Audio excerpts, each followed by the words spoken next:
Fast again गोलुए पूछ लिए, ठीक ना? वो कहा तुम फास्ट किया। सोनू भैया की मैं गलती दे ही नहीं सकती। प्रणाम भैया। यही बलिया की वो धरती है जहाँ मुझे करीबन 50 से 51 बार प्रणाम किए होंगे उस दिन। यही बलिया की धरती थी। हैं? कल मैं करूंगी प्रणाम, चिंता नहीं कीजिए।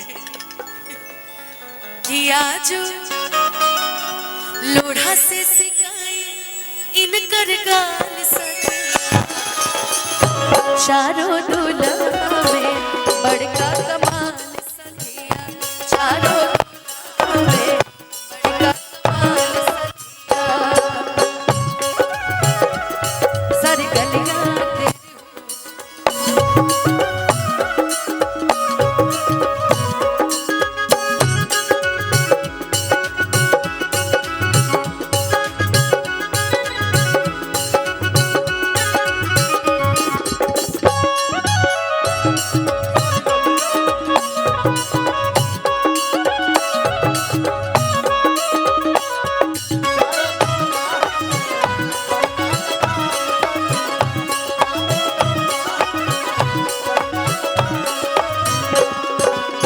श्यामल श्यामल गोरे गोरे गुड़िया जहान रे,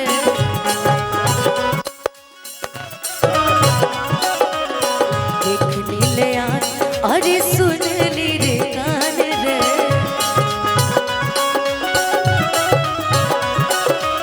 श्यामल श्यामल गोरे गोरे गुड़िया जहान रे, अखियान दे लीन सुन ली रे कान रे, झुके जुगे जी पे जोड़ी बे मिसाल सखिया, ओ जुगे जुगे जी पे जोड़ी बे मिसाल सखिया, कि जुगे जुगे जी पे जोड़ी बे मिसाल सखिया, चारों दुल्हा में बड़का कमाल सखिया, चारों दुल्हा में बड़का कमाल सखिया, वाजू मिथिला नगरिया निहाल सखिया, वाजू मिथिला नगरिया निहाल सखिया, चारों दुल्हा में बड़का कमाल सखिया, चारों दुल्हा में बड़का कमाल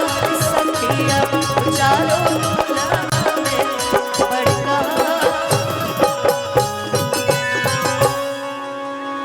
बड़का कमाल सखिया। और एक और गीत हो जो बिया के ओकरा बाद फिर अपन दुनिया में। कहाँ जा रहे हो?